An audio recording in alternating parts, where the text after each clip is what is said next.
네, 오늘의 핫 테마는 새 정부 정책 테마입니다. 새 정부가 코스피 5천 달성 의지를 거듭 밝히면서 국내 기업 지배구조 문제 해소를 위한 상법 개정, 자사주 매입 소각 등 주주 환원 강화 정책을 연이어 쏟아냄에 따라 대표적인 저PBR 업종인 은행, 지주, 증권 업종의 주가가 고공행진 중에 있습니다. 여기에 정부 여당이 2차 추가 경정 예산안 통과를 통해 민생지원금을 지역화폐로 지급하는 방안을 검토하면서 지역화폐 관련주도 강세를 보이고 있는데요. 이와 관련해 국내 주요 증권사 리서치 수장들 역시 집권 초 이재명 정부가 속도를 높일 것으로 예측되는 정책 드라이브 수혜주에 주목해서 투자해야 한다는 의견을 공통적으로 내놓고 있습니다. 새 정부 정책 테마 기업 살펴보겠습니다. 첫 번째는 카카오페이입니다. 이마트로부터 쓱페이와 스마일페이를 인수하기 위해 협상 중이라는 소식이 나왔고 또 스테이블 코인 도입 기대감도 이어지면서 오늘 상한가에 진입했습니다. 두 번째는 한국금융지주입니다. 새 정부 출범 이후 허니문 랠리 속에 증권주 질주하고 있는데요.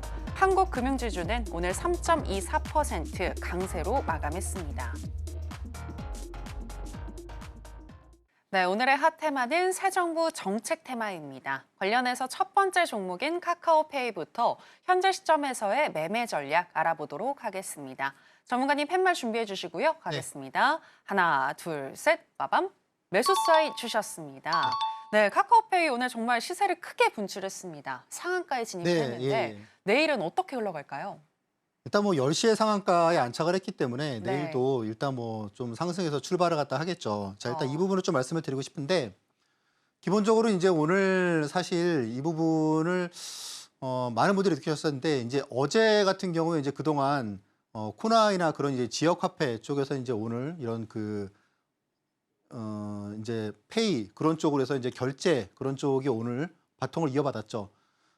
기본적으로 이제 신정부에서 이제 추경 통과 및 전국민 재난지원금 이런 부분들이 나오면서 내수를 갖다가 살리겠다. 이제 이런 내용들이 많이 나왔습니다. 추경을 집행할 시에서는 이제 뭐 경제 성장률이 이제 1% 정도 성장을 갖다 할 것으로 예상을 갖다가 한다고 하고 집행 규모도 한 30조 그 정도로 이제 하기 때문에 내수 쪽이 특히 오늘 보면은 뭐 GS 리테일 그런 이제 되게 무거운 사실 그 성장성이 그동안 되게 좀 많이 둔화돼 있던 그런 내수주들도 오늘 좀 큰 폭으로 상승을 한 모습을 보였습니다. 마중물을 기대한다 할까 무언가 좀 이렇게 활력소가 될 수 있을 것 같다, 살아날 수 있을 것 같다 이제 그런 내용이죠. 그래서 이제 지역 화폐 쪽으로는 이제 코나이, 쿠콘 등 그리고 이제 전자결제 쪽으로는 카카오페이 그리고 다날, NHN, KCP 이제 이런 종목들이 오늘 큰 시세를 보였는데 오늘 이제 대표적으로 좀 상한가에 안착을 했던 그런 카카오페이를 갖다 보시면 사실 이제 한 2시간 만에 상한가를 갖다가 확 들어가 버렸기 때문에 저도 봤을 때는 이 종목을 갖다가 이미 한 뭐 10시 정도에 봤는데 벌써 한 25% 정도 상승을 해 있어 가지고 좀 그때 뭐 추격 매수를 하기에는 약간 좀 주저가 되더라고요. 자, 그런데 이제 전망이 좀 중요하겠죠. 물론 이제 카카오 같은 경우에는 이제 좀 긍정적으로 본다 그러면은 사실 뭐 신정부 약간 좀 이렇게 약간 정치색이 약간 좀 있지 않습니까? 그래서 민주당 그러면 약간 좀 카카오 쪽이 또 힘을 갖다가 그동안 좀 이게 긍정적인 흐름을 갖다 보였습니다. 지금 워낙 주가가 많이 오랫동안 조정을 받았기 때문에 이제 일봉이 아니고 주봉으로 좀 볼 필요가 있을 것 같아요. 도대체 이 주식의 매물벽이 어디 있을까라고 하는 부분을 갖다 살펴보면 기본적으로 이제 오늘 상한가를 갖다가 지금 안착을 했기 때문에 5만 원 정도라고 봐야겠죠. 그런데 매물벽은 한 6만 원 정도 있는 것 같아요. 그러면 지금 상황으로 보면은 일단 어쨌거나 6만 원 정도로 갖다가 트라이 한다 그러면 한 20% 정도의 일단 룸이 있어 보이고요. 그리고 중기적으로는 이제 이런 테마가 어디까지 지속될 수 있을 것인지, 그리고 이제 여기서 매물벽을 도달을 했을 때 기간 조정이 좀 나올 수 있을 것인지 그런 부분을 봐야 될 것 같기 때문에 지금 그림을 좀 크게 봤을 때에는 일단 추가 상승 모멘텀이 일단 충분히 있다라고 볼 수가 있습니다. 네, 오늘 강한 상한가를 또 안착한 카카오페이인데요. 6만 원까지 추가적인 상승룸은 남아있다라고 분석을 해주셨습니다. 이 종목 단기 대응뿐만이 아니라 중장기적으로 어떻게 흘러갈지 보다 더 궁금하시다면 하단에 나가고 있는 내용 참고하셔서 현성찬 전문가와 함께 해보시면 되겠습니다. 계속해서 새 정부 정책 테마 관련한 두 번째 종목이죠. 한국금융지주, 현재 시점에서의 매매 전략 알아보도록 하겠습니다. 전문가님 팻말 준비해 주시고요. 네. 하나, 둘, 셋, 빠밤. 매수 사인 주셨습니다. 네, 전문가님, 한국 금융지주 현재 보유하고 계시고 20% 정도 수익권이라고 알고 있습니다. 그렇다면 언제쯤 매도하실 계획이신가요? 일단 뭐 이 회사는 제가 뭐 너무 잘 아는 회사고 아, 예, 그렇기 때문에 네. 좀 말씀을 드리자면 일단 뭐 기본적으로는 지금 코스피 5천 시대에 대한 그런 기대감이 좀 지속되고 있죠. 그리고 이제 앞에서 말씀드렸던 논리는 일단 기본적으로 한 세 가지가 있죠. 추경 편성을 하게 되면은 우리가 이제 글로벌 위기나 그런 부분이 지나게 되면은 이제 아시다시피 유동성이 크게 증가를 하잖아요. 이제 그런 부분들이 이제 물론 실물로 전이되는 부분도 있지만 첫 번째로 가장 기본적으로 이제 금융 쪽이 아무래도 가장 먼저 반응을 하게 돼 있죠.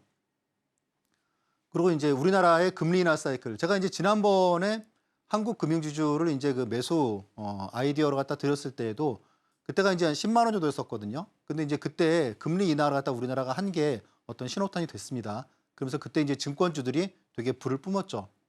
그리고 이제 여러 가지 또 이제 신정부에서 이제 규제 완화 그런 얘기도 많이 지금 작용을 하고 있습니다.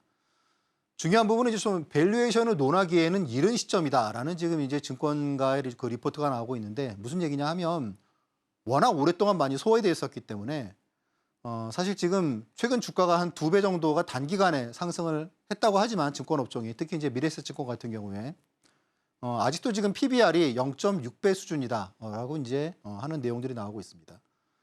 자, 기본적으로 이제 과거에 증권주가 한 번씩 랠리를 갖다가 보통 달렸을 때가 꽤나 오래전인데 그때가 PBR이 한 0.9배 정도까지 이제 상승을 갖다가 하는 흐름이 나왔었는데 그럼 아직도 한 20% 정도의 룸은 있다고 말씀드릴 수가 있습니다.